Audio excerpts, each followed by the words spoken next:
for a PDG, you may get a different answer. But in terms of Councillor Walsh's excellent motion on bottled water, I can confirm that this issue, which we all support, will be brought to the next place PDG. Thank you. Councillor Walsh.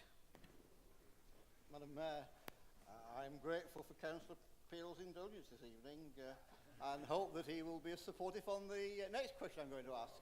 I mean, the fact is that the issue of school playing fields and school buildings is a complex one, particularly for faith schools, where the buildings are owned by the diocese and the authority provide the playing fields. But it just seems somewhat inequitable that when one of the scourges of modern society, itinerant travellers referred to earlier, the costs have got to be picked up by a school when it's on what effectively is public-owned land of school playing fields. And to read in the Bolton News, a council officer, council spokesman saying that it's not our responsibility, it's the schools, just seem for what is a national problem and certainly a borough-wide problem to be a slightly narrow interpretation. And I hope that the executive member will, Councillor Peel in this instance, will be more supportive of the school's position, recognise that you can't secure playing fields totally. They are always going to be at risk, and where this sort of event happens, the council really has an obligation to support, as the leader of the council mentioned earlier, the Bolton family. Councillor Peel.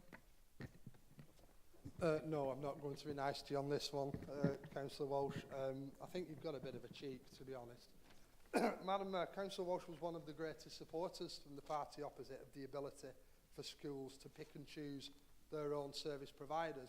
It's an ideological debate we can all have. We are where we are with that. I was against it many, many years ago, but things have moved on a long way now. If a school chooses not to have service level agreements, an SLA, with Bolton Council and instead uses a private company, how on earth is it morally justifiable for that private company not to fulfil its obligations?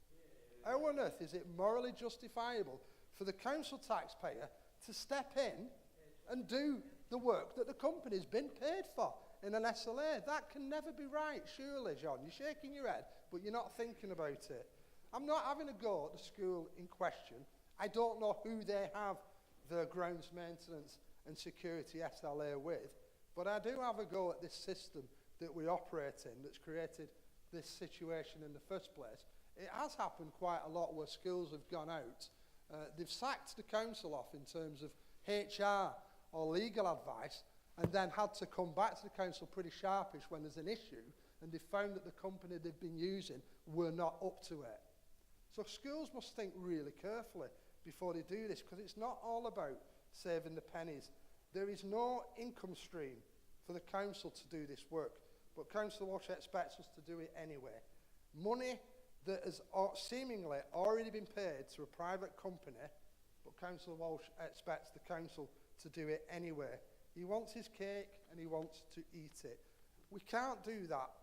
Our funding from schools that pay us a ground maintenance SLA is spent on those schools that pay us. We can't, you're asking for a system whereby we spend the money that X amount of schools give us for grounds maintenance SLA on schools that aren't paying us for that service. In what world is that ever right? In what world would our primary schools be happy if they knew that their money was being used to cover the obligations of a private provider at another school? They wouldn't be happy, and you know they wouldn't be happy. And finally, Madam Mayor, this subject really cannot pass without exposing the irony here of Councillor Walsh and his colleagues when at the last meeting of this council they enthusiastically supported swinging cuts to our primary schools. They got up one by one, opposed our motion, which was designed to be a cross-party motion, that condemned this government for cutting money to our primary schools. This group opposite got up one by one and said we were wrong, the cuts to primary schools aren't that bad. Now you did that, and now you're moaning about schools having to find a bit of money. Well, perhaps if schools were properly funded in the first place, this wouldn't even be an issue tonight. Thank you, Madam Mayor. Councillor Hayes.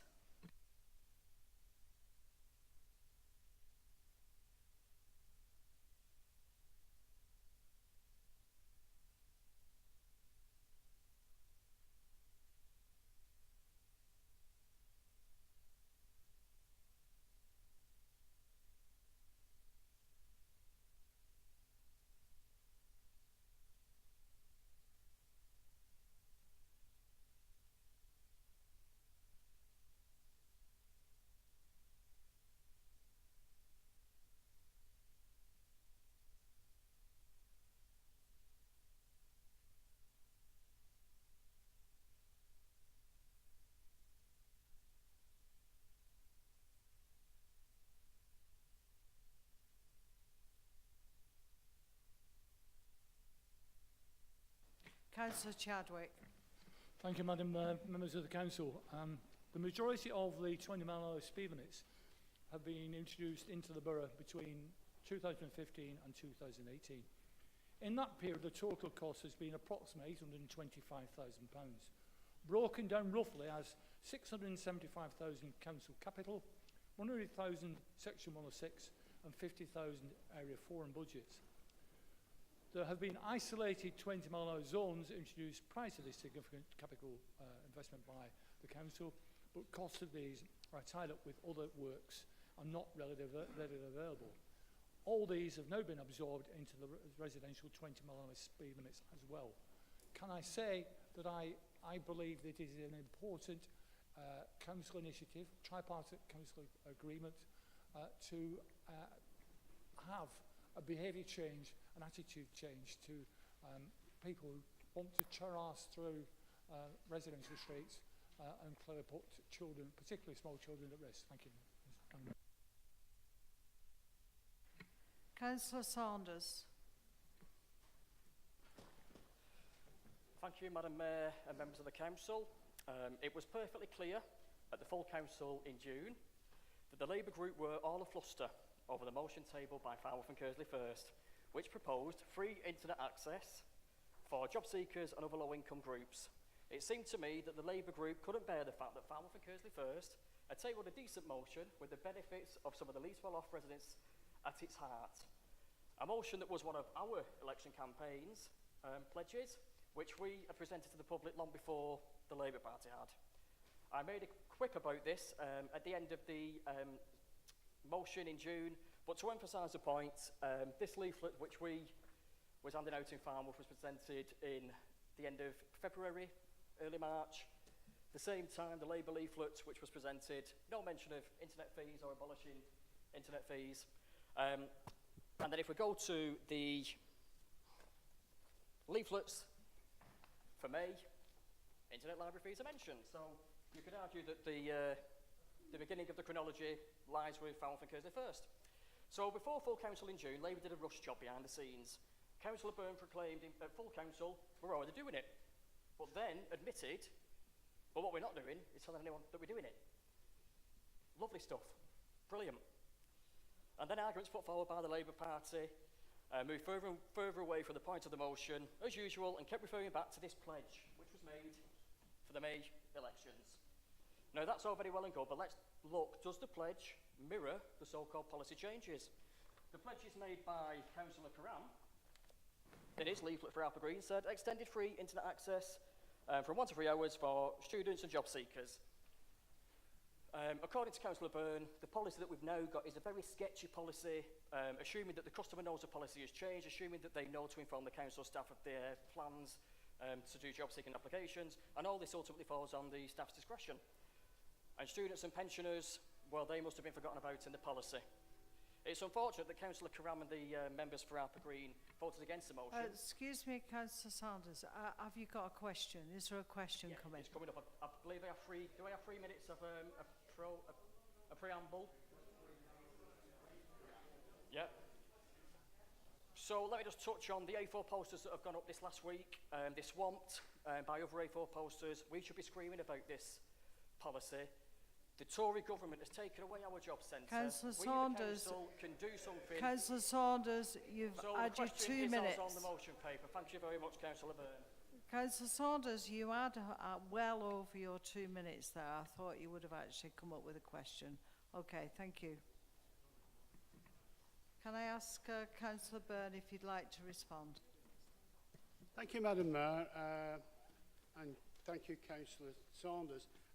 We did discuss this at the last council meeting, as you did say.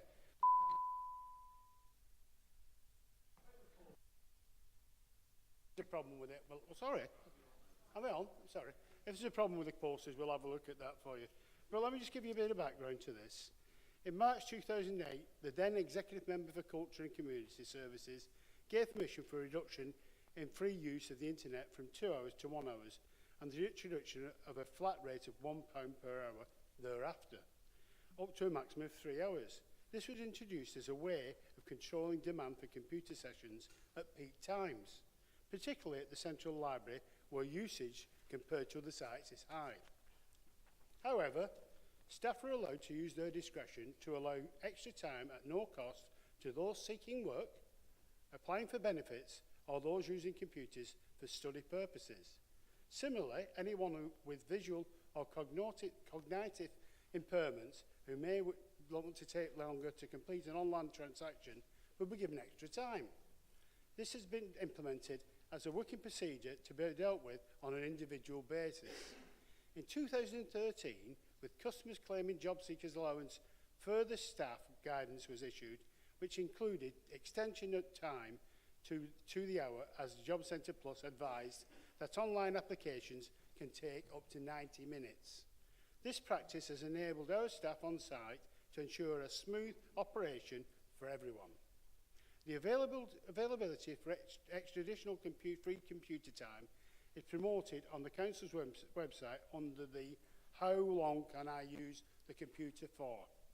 The explanation was uploaded in early June 2018. Posters were sent out to libraries at the same time, which we'll have a look at.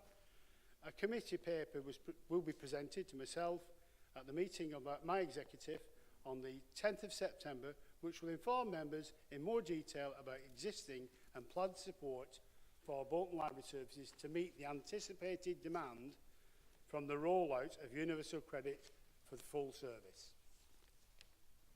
Thank you. Councillor Flitcroft. Thank you, Madam Members of the Council. Falmouth and Kearsley First are passionate about not only open and transparent decision making, but also open and transparent accountability. Given that we are also in the midst of the most savage round of Tory cuts that even Margaret Thatcher didn't impose on councils, it should be said, that Bolton MBC should always be getting best value for money. It has come to our attention that certain council-owned dwellings may be being rented out to council employees whose position may not require the occupation of such dwellings. Could the leader please give us details of such dwellings, including the number involved, details of how the rent is set for such a dwelling, whether the let is advertised commercially, and if appropriate, whether any of the agreements with the employees amount to P11D benefits? Thank you. Councillor Adia. Thank you, Madam Mayor, members of the Council. The Council has one council-owned dwelling that is knowingly rented to an existing council employee.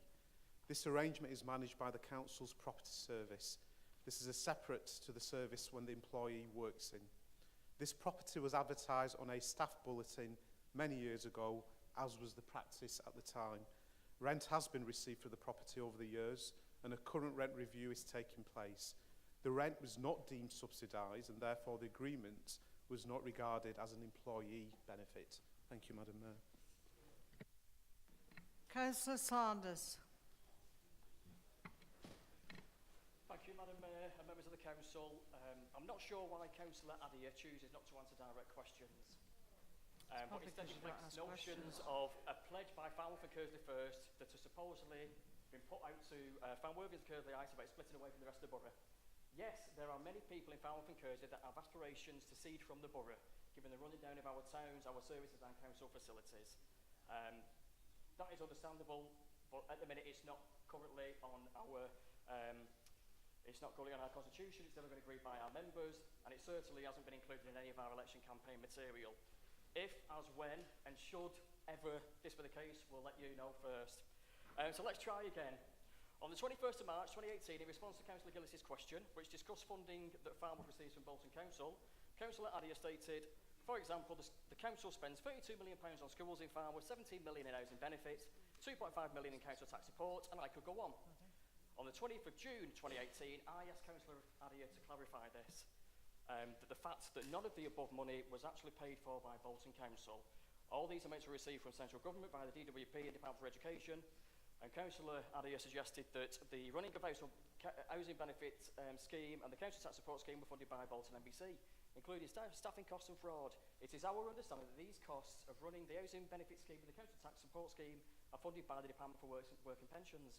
It is also our understanding that things like staffing costs and even allowances for officers are included in the subsidy that the council receives from for DWP. Councillor Adia suggested that our understanding of these costs was incorrect. We believe that Councillor Adia is incorrect in his understanding of these figures. We could therefore advise Councillor Adia that we have agreed to meet with the Treasurer, take his advice to meet the Treasurer, and also meet with the Benefit and Council Tax Support and Education officers. We will kindly ask that Councillor Adia come along to the meeting so we can gain a fuller knowledge of the way these specific areas of funding and the proportion of which the payments of these benefits and administration costs actually comes from locally taxed money. Thank you. Right. There you go. Councillor Adia. Thank you, Madam Members of the Council. I'm really not sure how to deal with these questions from Councillor Sanders. Okay, Councillor Sanders is correct that this council receives a subsidy from the government for the administration of these services. But it does not cover our costs, and therefore there is a significant amount of money that this council has to spend to actually deliver those services that you mentioned.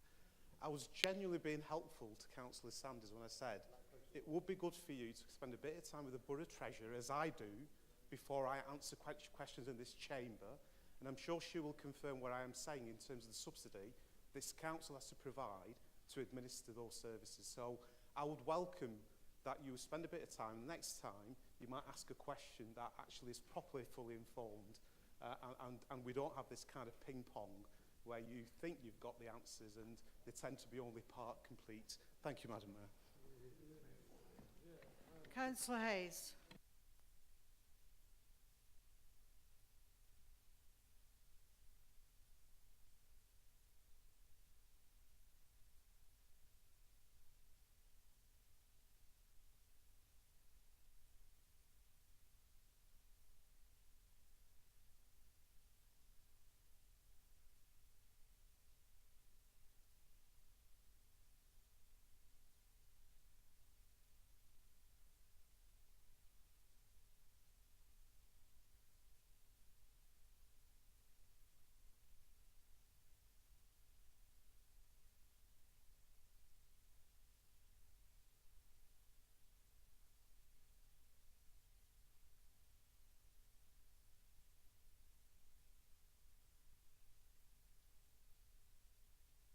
Councillor Mrs Thomas. Perhaps you'd like a tongue-in-cheek answer then, would you? Yeah. Well, my tongue-in-cheek answer is £1.50. Okay? It's pretty minimal, I think. I think even you wouldn't mind us spending more. I think that was the stamp, wasn't it? But we do not appear to have received any response, unfortunately. No, we've not received any response.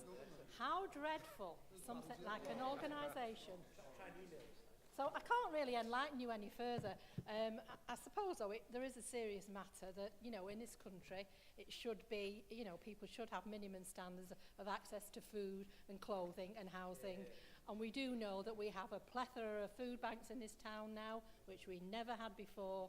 We do know that we have a social housing crisis. You know, I could go on and on and on, and I don't wish to. We did try. It's only cost us £1.50. Perhaps better luck next time. Okay, thank you. Madam Mayor, the next item of business is to consider questions under Standing Order 9C. Councillor Hornby. Thank you, Madam Mayor, members of the Council. Could the representative on Greater Manchester Police Authority please advise this council as to why a charge is payable for using the police 101 service of 15 pence per minute?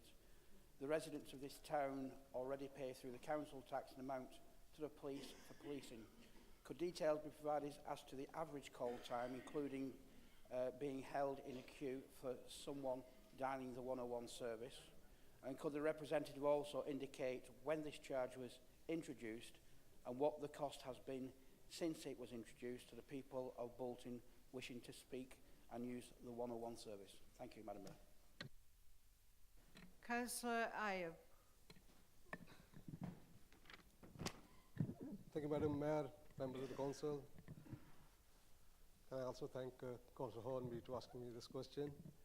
I need to do a bit more of investigation myself, but answer to your question is that there is a standard charge for using the 101 number, which is 15 pence and not 15 pence per minute.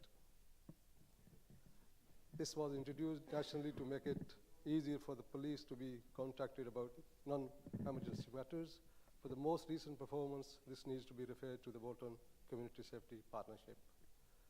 The Greater Manchester Mayor is responsible for these functions, not the police authority, and Burnham has said that he wants to look at this issue. Thank you. Councillor Hayes.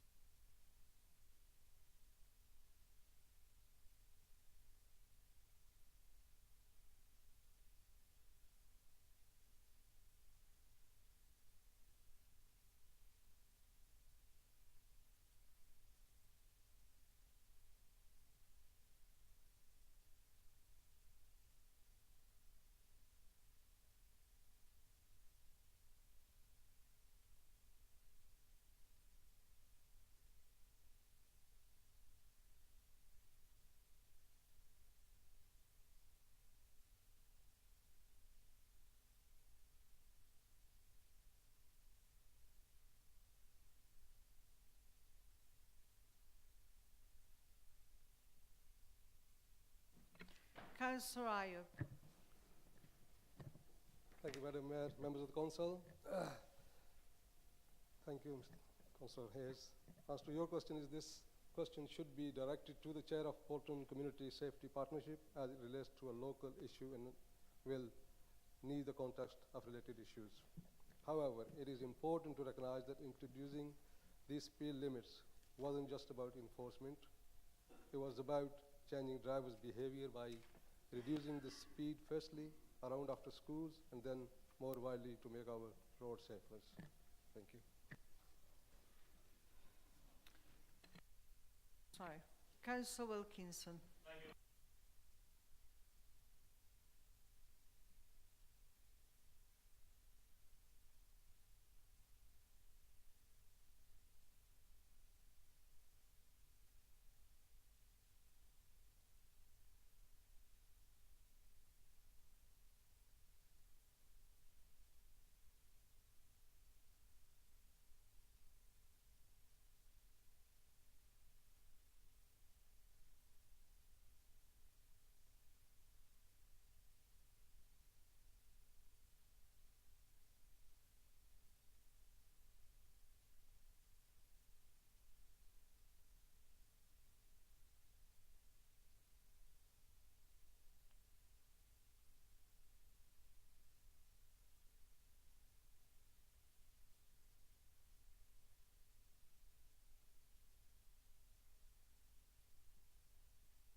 Councillor Ayub.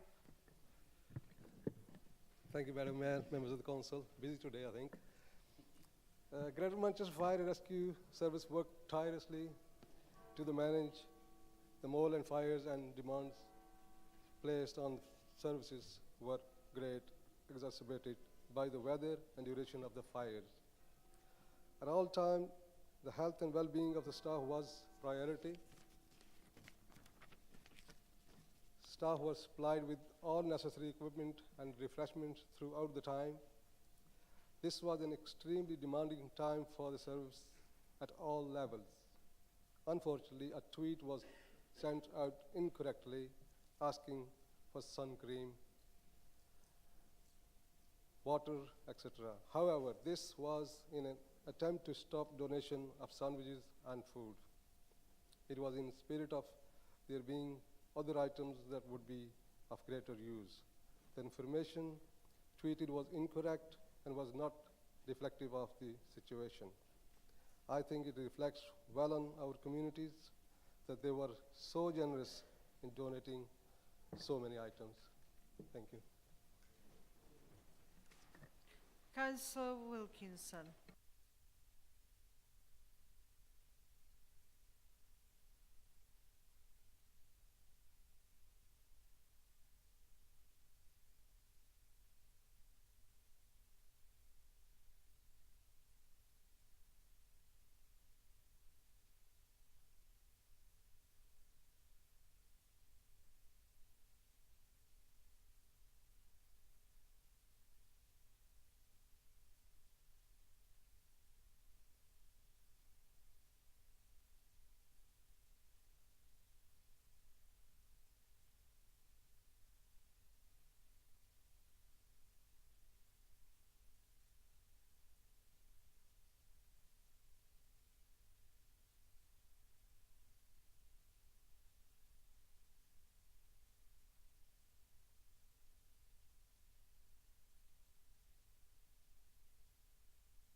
Councillor Iqbal. Thank you, Madam Mayor, members of council. At present, in Greater Manchester, we only collect plastic bottles for recycling. This is because other types of plastic packaging, pots, tubs, and trays tend to be of lower grade, and there is little demand for this from manufacturers to use in new products. However, when you put plastic pots, tubs, and trays in the grey bin, they are turned into green energy at a waste facility. Should this position change, we will review our policy. Government intervention is needed to address this through much better producer responsibility and tax breaks for products with increased recycled content. There is an urgent need for clear national waste strategy. Greater Manchester continues to lobby the government in this area. I believe Waste Disposal Authority is arranging a briefing session for Bolton members in September sometime, where members will have a chance to ask further questions.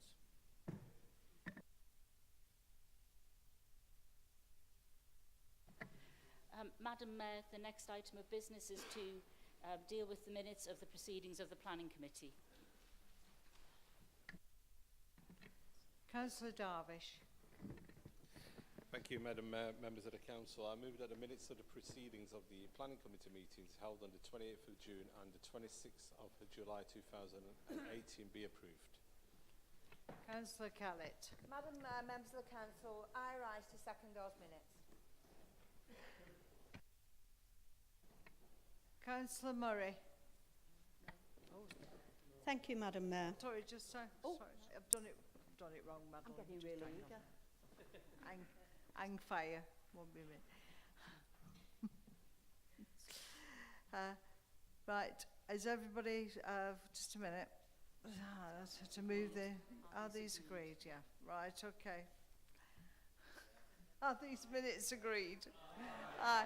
Thank God for that. Right, is anybody against? No. Any abstentions? Carried. Right. Councillor Murray. Madam Mayor, members of the Council, I rise to move that the minutes of the proceedings of the meeting of the Licensing and Environmental Regulation Committee held on the 24th of July 2018 be approved. Councillor Howarth. Thank you, Madam Mayor, members of the Council. I rise to second the minutes of the Licensing and Environmental Regulations Committee. Thank you. Those in favour? Those against? Any abstentions? Motion is carried. Madam Mayor, the next item of business is to deal with the minutes of the proceedings of the Council scrutiny committees. Councillor Sheikh. Thank you, Madam Mayor. Members of the Council, I move the minutes of the meetings of the following committee be approved. Corporate Culture and External Issues Scrutiny Committee, 25th of June 2018. The Environmental Services Scrutiny Committee, 26th of June 2018. Children's Services Scrutiny Committee, 27th of June 2018. Over Health and Adult Services Scrutiny Committee, 4th of July. Thank you, Madam Mayor. Councillor Sylvester. Thank you, Madam Mayor. I formally second the minutes of those scrutiny committees to be approved. The minutes are before you. Okay. Are they agreed? Anybody against? Any abstentions?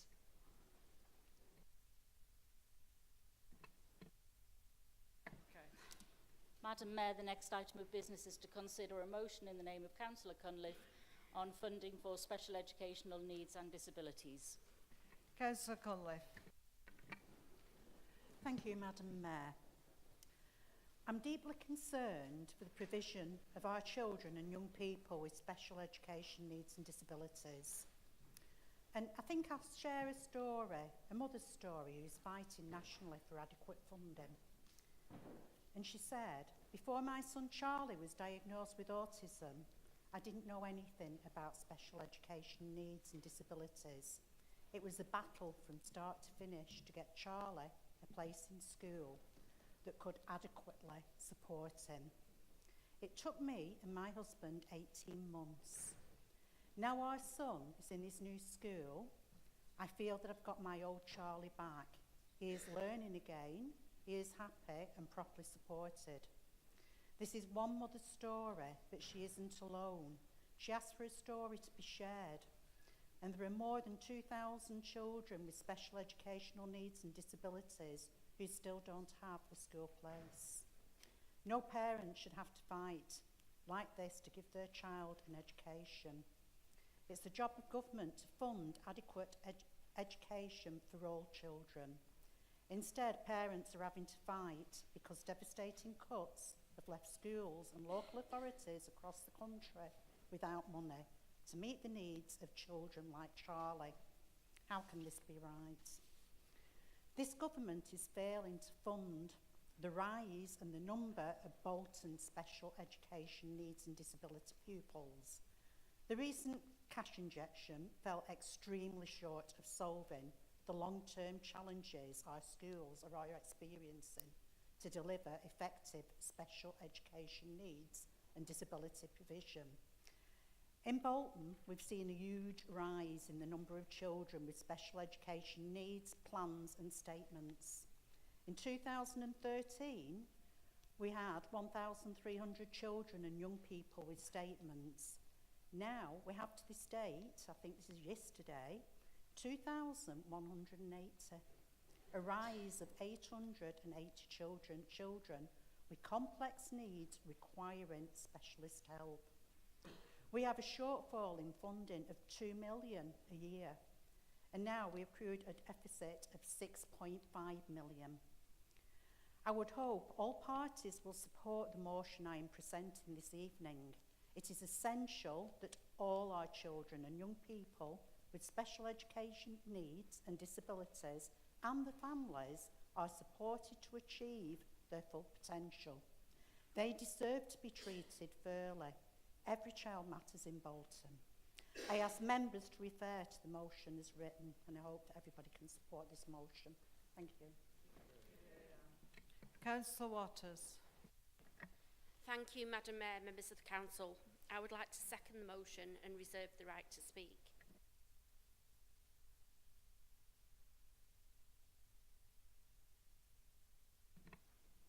Councillor Hornby. Thank you, Madam Mayor, members of the Council. Yet again, this Council is having to bring a motion to this chamber asking the government for more money. More money for a section of our society which needs the help and support at the most critical time in their lives. There has been over the years an increase in the number of pupils which need statementing and have complex needs, and year on year this Council has had to go with its begging bowl to central government arguing the case for more funding. This is something which we should not be having to do. And as this motion points out, it is asking the government for a more sustainable funding system. Is this not too much to ask? Maybe it is from a Tory government. What government doesn't get and should get is this very important message, that by not giving us the money we need to provide the complex needs of the SEND pupils, it has a knock-on effect. Firstly, this child is not getting the same educational support that every child has the right in order to obtain the best start in life. Secondly, other pupils suffer within the school because despite the lack of funding being provided by central government, our schools in this borough still try their best to give these pupils the support which they need, and that is a credit to all our schools across Bolton, and we should applaud them for doing this. If a child needs help to give him or her the start he or she needs, it should be a right, not something parents and teachers have to fight for. Our party will be supporting this motion today and will always support motions of this nature because every child in this borough deserves the right to a decent start in life. Thank you, Madam Mayor. Councillor Mrs Wilde. Thank you, Madam Mayor, members of the Council. I'm aware that nationally and in Bolton, the number of children with special educational needs and disabilities has increased. I believe there is a union-led request for councils to write to the government on the premise that thousands of SEND children across the country have been left without a school place due to lack of funding. The government has allocated 50 million nationally, with each council to receive 115,000 to address the strains that the increase in SEND pupils is placing on local authorities and schools. I do have concerns that this motion is leading us to believe that Bolton Council and its schools could be failing our SEND children due to lack of funding. The motion has opened up a lot of questions to be answered. Exactly how many children with complex needs haven't got school places in Bolton? How many SEND children in Bolton are in danger of not receiving an adequate education? Is the lack of funding, as stated, hindering the standard of progress that our SEND children achieve? Or is the gap too wide between SEND children and non-SEND children? If the extra funding we have received isn't enough to meet identified increasing needs, then this must be dealt with as a matter of urgency. A PDG would enable us to determine with certainty where we are failing to provide the high quality educational experience or support for SEND children, or where we are unable to provide places through lack of funding. I think it is right to request a motion for a PDG to look at issues. I do hope that the motion is outlining that a PDG to be held first. Then we would have definitive information to support a letter to show that the government's funding system is failing Bolton's SEND children. I'm now, as we all are here, concerned as to the quality of provision for SEND children in Bolton, but I do think we will have more chance of success in requesting extra funding if we have a detailed breakdown of how much extra is needed than generalised statements.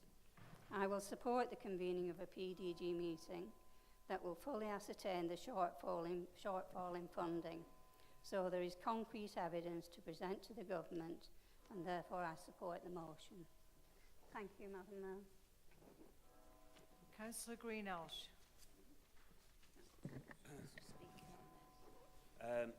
Thank you, Madam Mayor. Yes, as my colleague has said, we will be supporting this motion.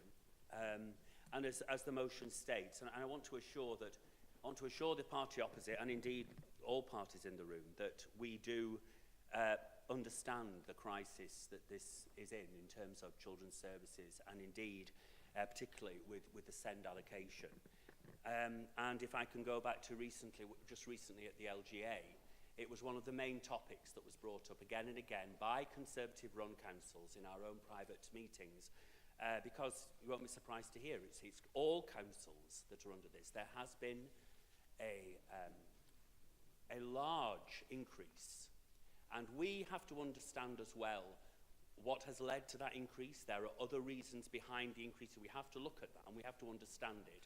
But that increase has happened, and obviously the knock-on effect is that this service, which is a statutory requirement, we want to provide this service to the SEND pupils. We have to acknowledge the knock-on effects to this overall council's budget and council funding. We get it, we understand it, and the call of this letter that we have to understand, and we have to press government, and press governments of all colours, because if we understand one thing in this chamber that we can all unite on, it's that central government very rarely fully understand local government funding. This had happened to us over many years of governments of all colours, and we have to acknowledge that, but we have to work harder, because this is the area that will, if we don't do something now and press government to alter some way to look at new formulas, it will again take more and more and more of the slice of the cake, and we have to, through all, I mean, this should be a GM-led, this should be everything-led, this should all councils of all colours, and I read an article only in the LGA briefing today of the local government, the deputy leader now, the council leader in Hillingdon, Conservative councillor in Hillingdon, absolutely pressing this point home, that we have to find and press government for exactly what this motion says, of a new government formula, because I heard the Conservative leader of Calderdale get up and speak on it, the amounts that we're having to spend, often on individual, very complex cases, that this government, that with council, is having to take the full burden of, with no government support for it, cannot go on at the level it's going on. So we fully support it, we fully support the principle of the motion, and all on this side will be supported. Councillor Waters, do you wish to speak now?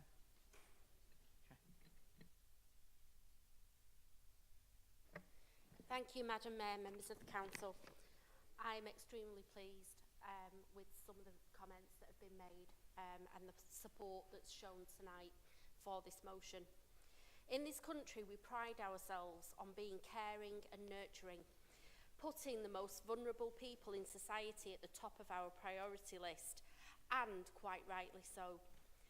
I think I can safely say that everybody in the chamber would agree that our children are the most important people in our lives, including our responsibility as corporate parents, and we strive to ensure that they have the best education possible to support their individual needs.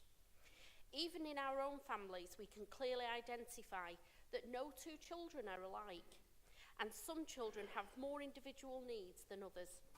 And as politicians, it is our responsibility that there is adequate provision made not to segregate these children, but to provide clear, outlined individual support that helps them grow, achieve and succeed.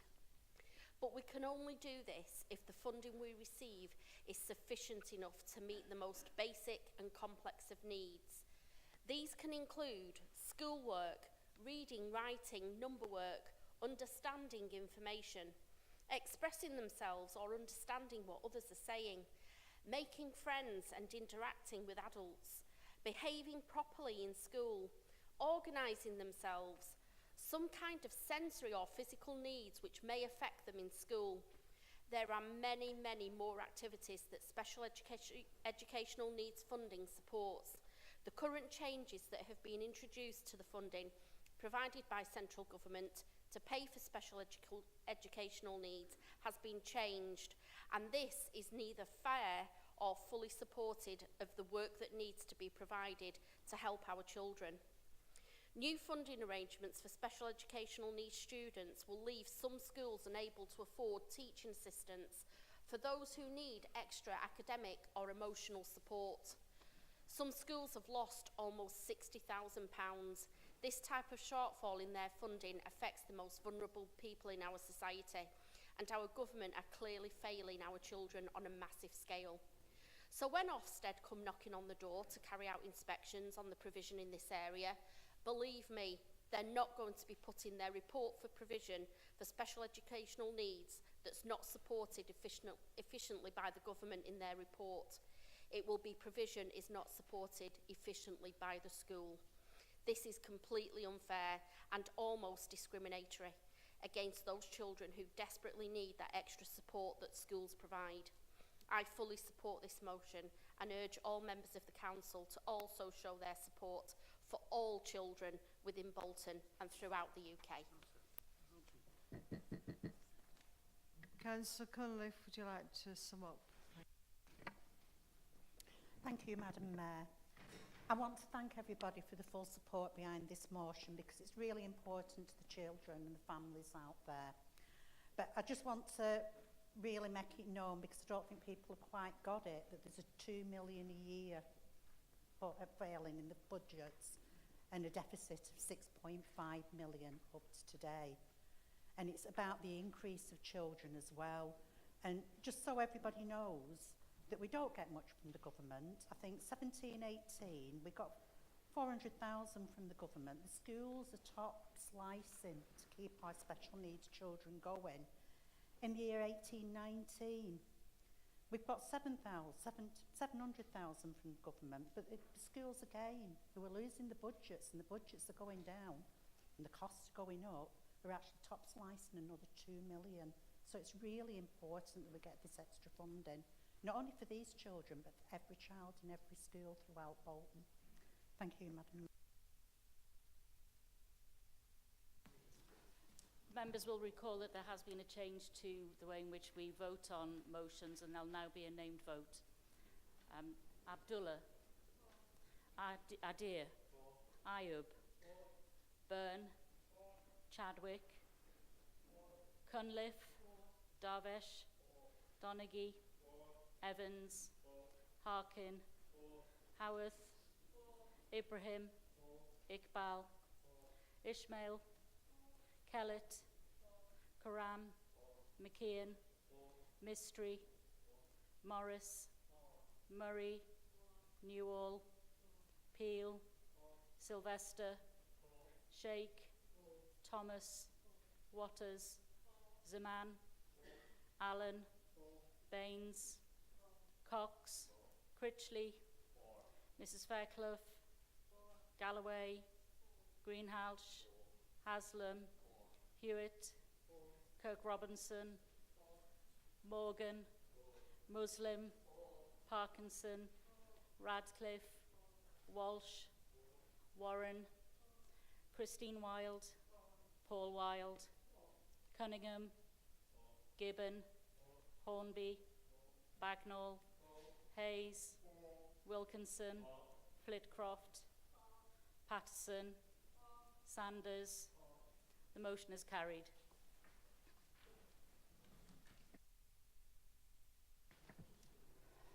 Madam Mayor, the next item of business is to consider a motion in the name of Councillor Waters on police force resources. Councillor Waters. Thank you, Madam Mayor, members of the Council.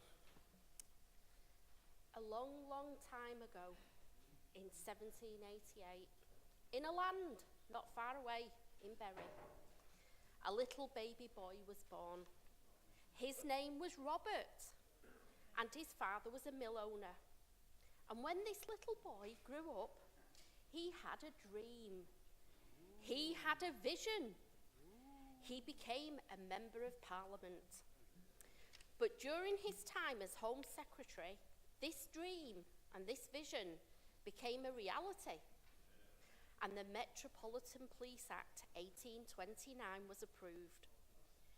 This was the start of the campaign to improve public law. The police were then known as peelers or bobbies. This was a forward-thinking politician, now graced with the title, the father of the modern police force. Look how they've changed. Since the coalition government in 2010, we have faced the most vicious cuts to policing budgets ever. In the previous Labour government between 2001 and 2010, police forces saw a rise of 31% in its funding. Since 2010, we have seen a 25% decrease in funding. This is shameful. In the 2018-2019 budget, a mere 68% of funding will be provided by central government, with 32% of the share coming from local taxation. Well, this is not just, and this is not fair. Most councillors here tonight have held many meetings with angry, vulnerable and upset residents who really do not feel safe in their own homes. Businesses who need protection. Unfortunately, we are also faced with degrees of scaremongering from some political parties via social media, which have scared members of the older generation from leaving their homes. This just isn't good enough. I did find a quote from Sir Robert Peel. No minister ever stood or could stand against public opinion. And public opinion requires more community policing and for it to be funded sufficiently to serve and protect. Robert Peel's own words. Well, I can honestly say to the government, following on from the words of one of their very own forward-thinking, historical Conservative Prime Ministers, whom they have almost decimated his dream and his vision. Public opinion is crying out for more funding that is desperately needed. Well, tonight, on this side of the chamber, we are standing to support public opinion because we care about our communities for what is right and just for all. And I would urge members on the other side of the chamber to please support my motion as written on the order paper. Councillor Sheikh. Thank you, Madam Mayor, members of the Council. I second the motion and reserve the right to speak. Thank you. Councillor Hornby. Thank you, Madam Mayor. Madam Mayor, members of the Council, we used to have the best police force in the world. Well respected, always looking smart, always visible on our streets. The main role was crime prevention. We all knew who our local police officers were, and we always had local cover in our local communities.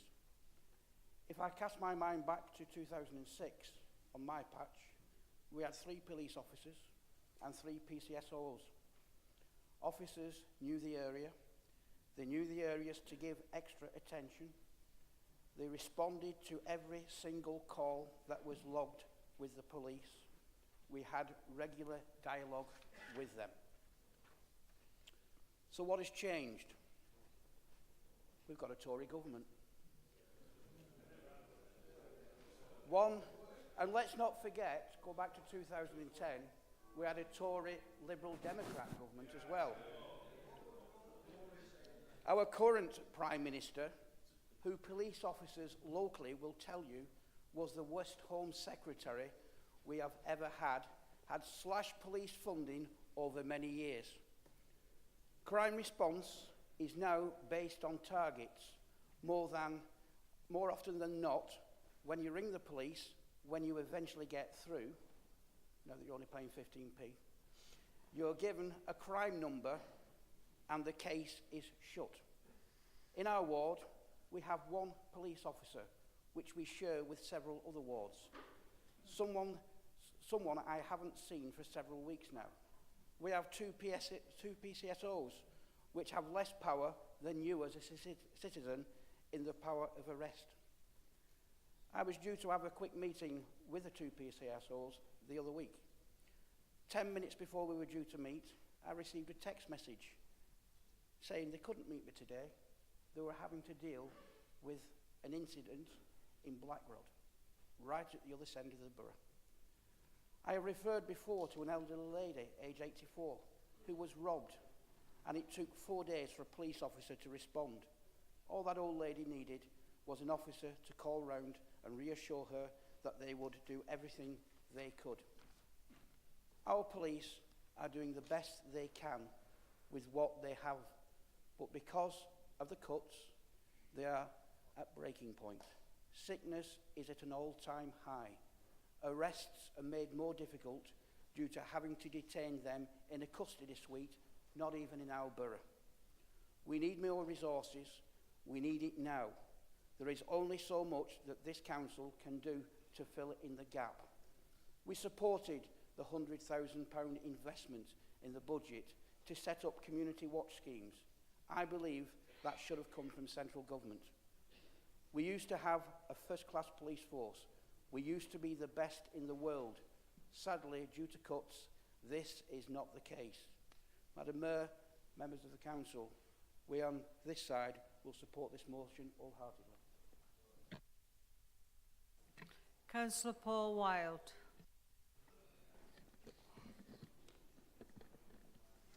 Thank you, Madam Mayor. Members of the Council, first of all, I would like to start by commending the police on the way they are dealing with and carrying out their duties at this very difficult time, probably the worst times we've had in many years. I, along with many of my colleagues here and councillors in the room,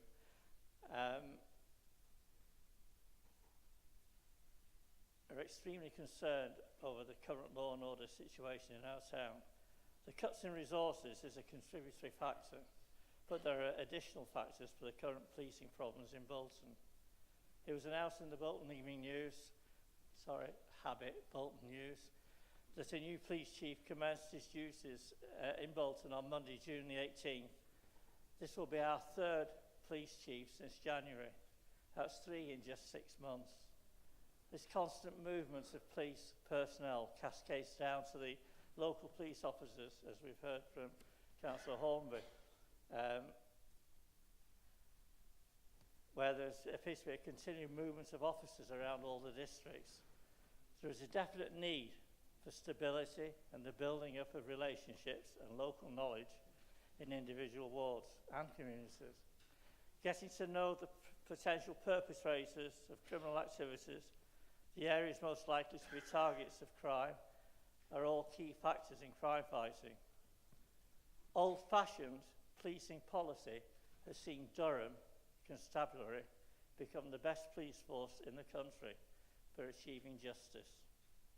Their chief constable said its impressive detection rate of 18% compared to only 5% in similar sized forces throughout the country has been down to boots on the ground.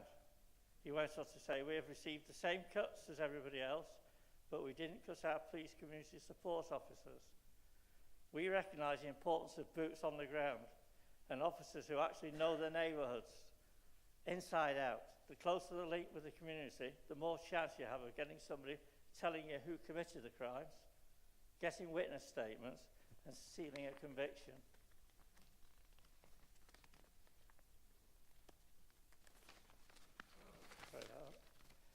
So by utilising current resources in a better way, we can bring results as proved in Durham. But it isn't enough. We have to consider all other options. Law and order in our town is of paramount importance to us all. This motion states that this council writes to the government to request them to work with the Greater Manchester Mayor to keep our communities safe. I haven't a problem with that. I do support the motion.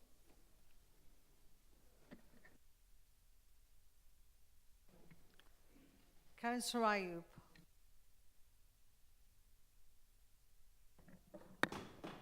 Thank you, Madam Mayor, members of the Council. Firstly, I would like to thank Councillor Waters in bringing this motion to the Council.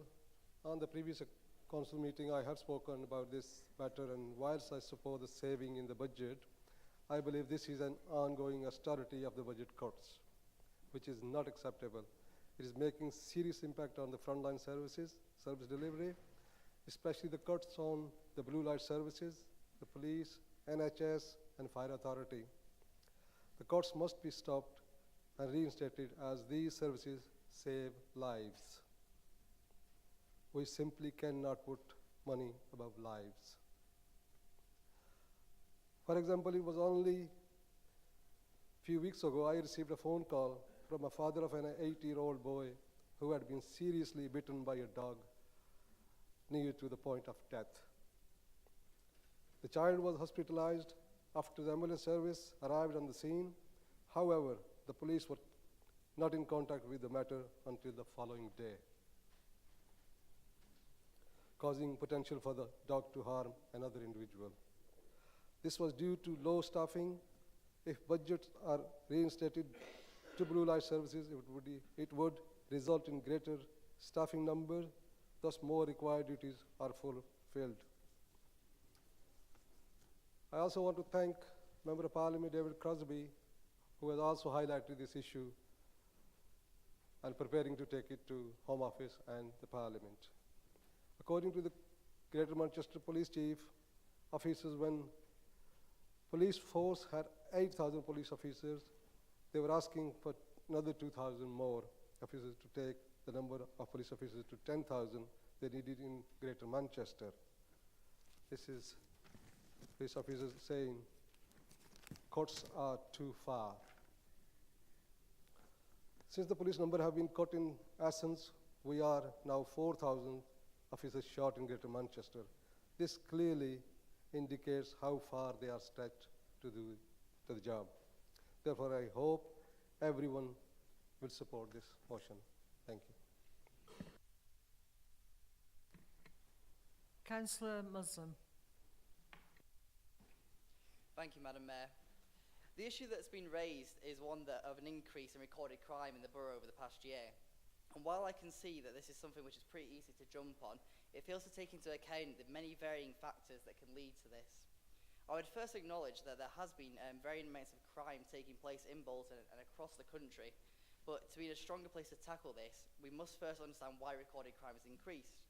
Without doing so, we risk losing the confidence of the public and subsequently detracting from what is so vitally important, reducing crime and supporting victims. And this shouldn't be a political football that is used when the opportunity appears to present itself. However, I do take issue with the characterisation that recorded crime is up exclusively because of a reduction in police numbers.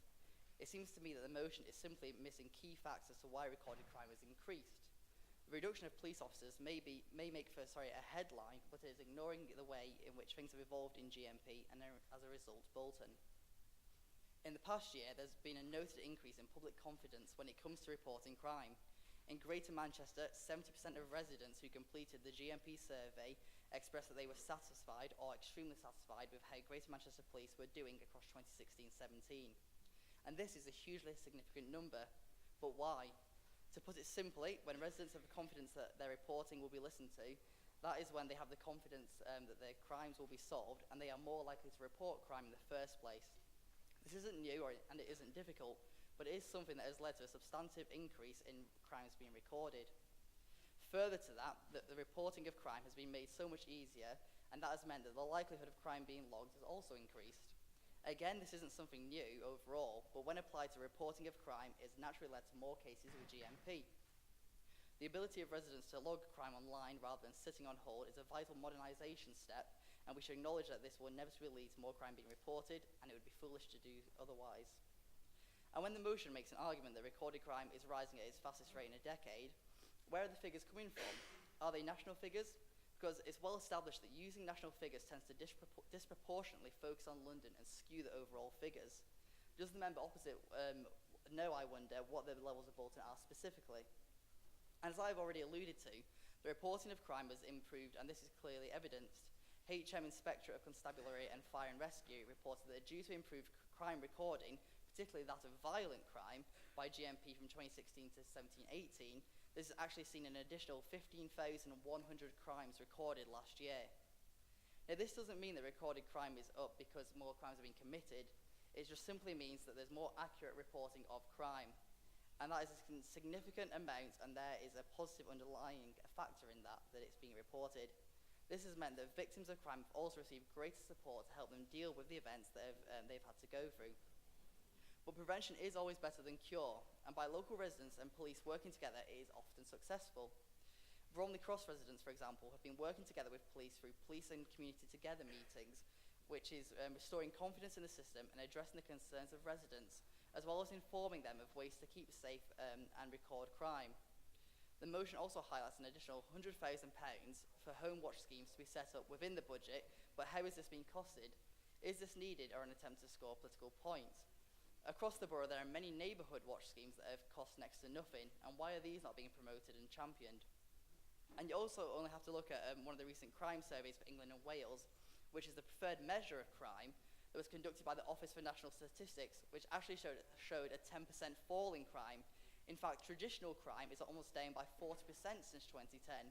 And looking in Bolton town centre alone, robbery is halved in the past year, and violent and sex offences are down. And when we look at what others are saying about the levels of crime, it's pretty clear that what is the prevailing view is. The National Police Chiefs Council said that crime levels in England were broadly stable compared to years before.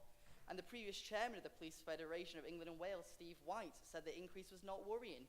So why is it that those that are in the job seem to have a different view than the members opposite? In fact, it's actually been mentioned tonight already that Labour's own former Police and Crime Commissioner, Tony Lloyd, has previously referred to better recording of crime and increased public confidence as positive factors. I wonder if the members opposite would actually agree.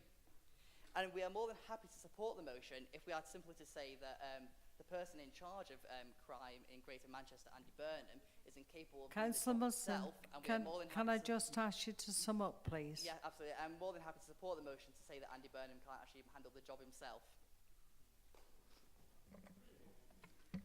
Right, Councillor Kurt Robinson, please. Thank you, Madam Mayor. I'll try to be brief because I think Councillor Muslim's covered an awful lot of what I was going to say. Madam Mayor, I am very surprised to read in Councillor Waters' motion that she believes that crime is rising at the fastest rate in a decade. I say this because I've been reading the report, as Councillor Muslim has, from the Office of National Statistics about crime rates. It makes for rather eye-opening reading. Here are some of the highlights, and I'll start with the main one. Over recent decades, we've seen a fall in overall levels of crime. Now, that's not my words. That is a direct quote from the ONS report. Crime is not rising overall, as Councillor Waters is claiming. Now let's look at some specifics.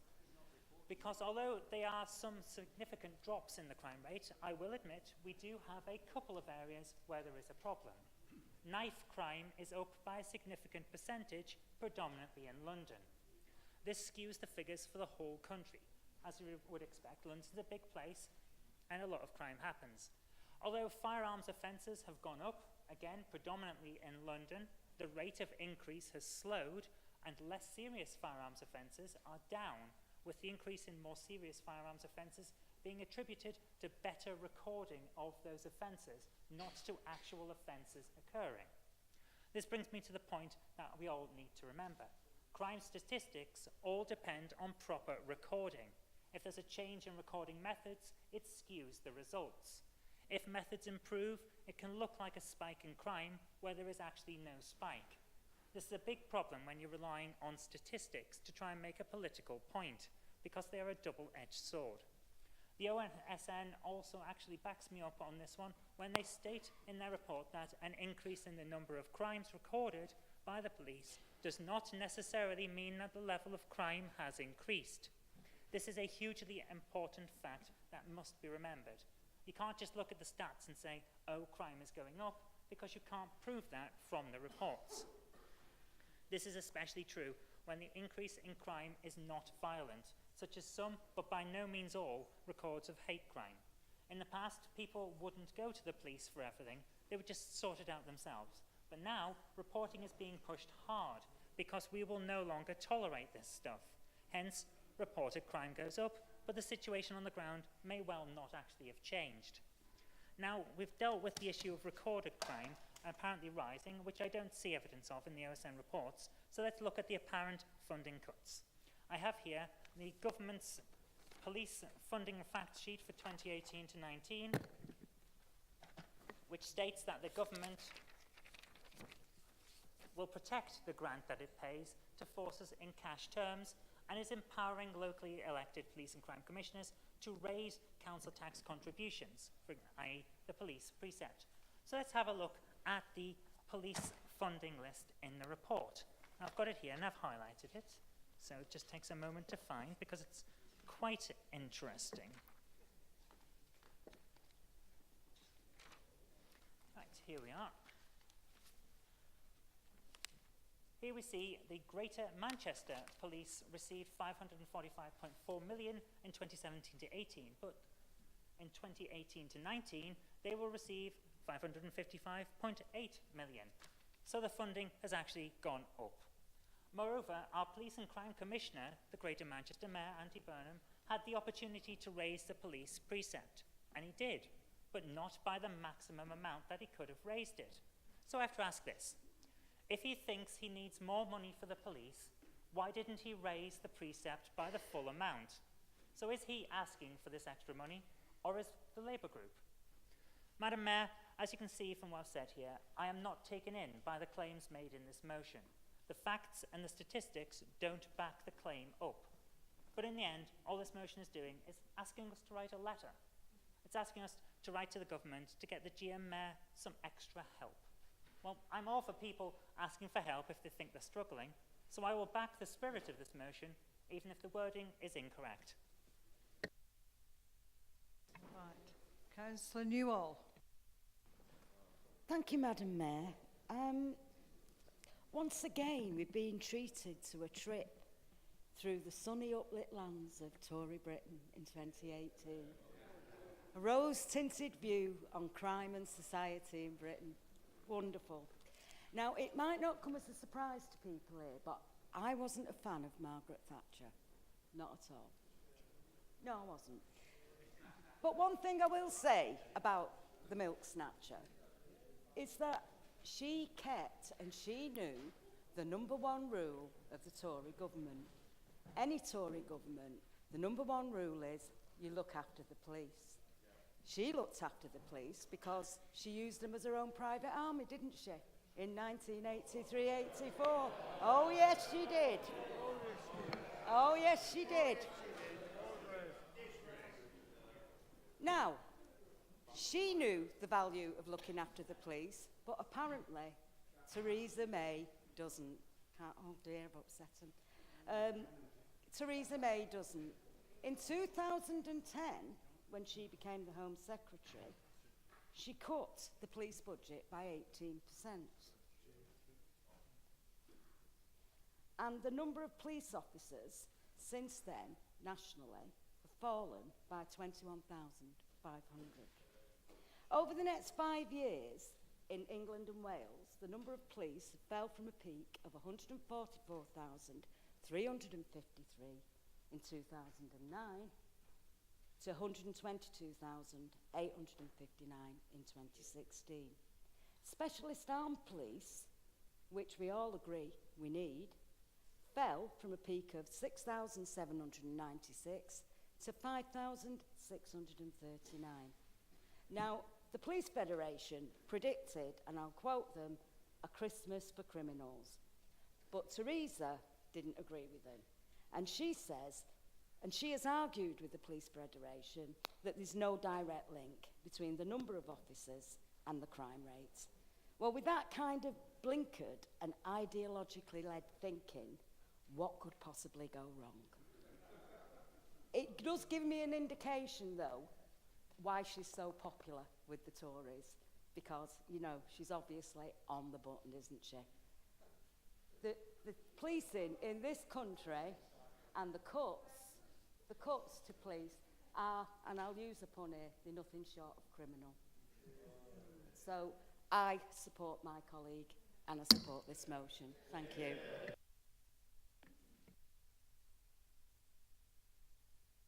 Sorry, Councillor Galloway. Crime is an incredibly important issue that is brought up by residents in our ward. It can have such a serious impact on feelings of personal safety and well-being. I'm in favour of the main point of the motion, writing a letter to the government to ask support for the Mayor and police in tackling crime. Although I'm sure the Mayor is more than capable of writing his own letters to government. However, I am not in agreement with the alarmist language used. The whole of Bolton is not devastated, and it is not completely exposed to a crime wave due to police numbers. It's just an exaggeration to suggest that our communities have been laid waste by crime. It diminishes the work that our local police do day in and day out, and it can cause worry and panic amongst residents. Crime is such an emotive issue, but fear of crime can rapidly outstrip what is happening on the ground. As we know from Councillor Muslim, there are two measures of crime. Police recorded crime has been rising for the past 3 years, as noted in your motion. But this was after a long decline since its peak 15 years ago. The other measure of crime, the crime survey, which looks at people's experience of crime, actually shows a long-term fall in overall crime levels. And also, regarding the explicit linking in the motion between the reduction in police numbers and the rise in crime, the actual picture is far more nuanced and complicated than that. The Home Office report the recent Home Office report into this suggests that the police numbers the fall in police numbers are a contributing factor to crime levels, but they are not the main driver. For example, the highest police recorded crime rate was 15 years ago. It was 15% higher than today. And yet back then, we had roughly 15% more police officers than we have now. So clearly, other broad and complex factors are involved. So I would just say that whilst we should support the police in getting the resources that they need, we also have to keep a sense of perspective in how we in council talk about crime. Yes, the crime rate, after years of decline, is rising again, but I just don't see it as helpful to imply that crime in Bolton is spiralling out of control. Councillor Wilkinson.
Can you sum up, please, Dave?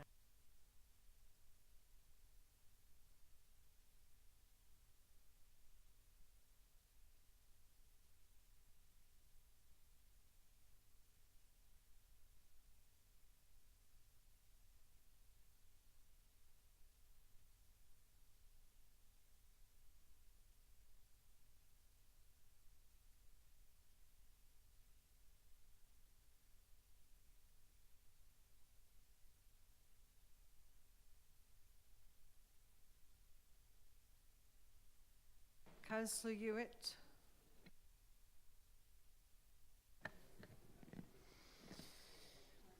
In the run-up to May 2017, I think another person had a dream. Andy Burnham, I think, wanted to escape persecution from some sort of leftist cull from his leader of his party. So, you know, we can all thank him for running to the mayoralty and being police and crime commissioner. We can hope that when our Andy gets advice from the government to tell him how to do his job, that the advice sinks in and that it's robust in terms of priorities of police resource and that they pursue. The police are more stretched than ever, responding to an ever more diverse range of threats. 10 years ago, if you had suggested to police in this country that they would go routinely armed while about their business, it would have led to raised eyebrows. Surveys by the Police Federation over the last 10 years have shown a steady rise in support amongst officers for routine arming from just under a quarter to now over a third, and an increase to over a half that would be willing to go armed, up over 10% since the last time of asking. But who could blame officers? Given the actions of terrorists and murderers on the streets of London and Manchester, in line with this, as a proportion of more officers than at any time in the last 10 years are becoming firearm trained. We've seen these resources being deployed more and more into events and in city centres to deal with the seemingly growing demands of counter-terrorism and national security at home. These are frontline resources scaled up by the Home Office in response to police demand and present risk. But another resource in this ever-connected world is information. Data. Recently, the Home Office has revealed plans for security services to declassify plans and to share information on UK citizens suspected of having terrorist sympathies. Biographical data given to neighbourhood policing and councils in trial schemes in London, the Midlands and Manchester. Faster sharing of information between agencies has been the hallmark in the fight against child sexual exploitation, and I hope sharing the details of up to 20,000 subjects of concerns with local teams on the ground is welcome in shining a light into a dark recess of our communities to ensure there is no safe space for terror. And I look forward to the results we see from this additional resource. In all that support, we can't lose sight of this motion. It is only a letter. I'm relatively new here. I can't believe that you need a motion in council to ask to write a letter. Seems odd to me that you would, but you know. I'd much rather we talk about how to tackle root causes of criminality than to talk about a letter. Still, I'll support the motion and ask how this local authority can gain the support of the Home Office and the Greater Manchester Mayor. Thank you very much. Councillor Morgan. Thank you, Mr. Mayor. I wasn't going to speak, but firstly want to say that it's this group's and this government's top priority, one of their top priorities is keeping our families and communities safe. And I have to say, I listened to some of the, I'm flabbergasted some of the stuff that's come out tonight, because it's fact that nationally, Labour have repeatedly opposed giving the police and intelligence agencies important powers that would help keep us safe, meaning our communities would certainly be less safe under a Labour government, and certainly a Labour government led by Jeremy Corbyn. That scares the life out of me. So Labour, it's fact that Labour MPs voted against a £460 million extra funding available for police next year. Not a single Labour MP voted for the funding. So it would be Labour that would under-resource even further our police force. And it's fact that Jeremy Corbyn voted against changing the law, so anyone caught carrying a knife for a second time would face a custodial sentence. It was he and John McDonnell were two of only 3 MPs to do so. So what are we doing? It's been touched. I'm not going to, a lot of the stuff I could have said. But we are implementing a strategy to tackle terrorism following the attacks last year. We are bringing forward new legislation to allow the police and intelligence services to disrupt threats early and spend more than £2 billion on counter-terrorism each year. And we're spending £40 million on serious violence strategies in tackling violent crime to keep young people safe. It sets out a range of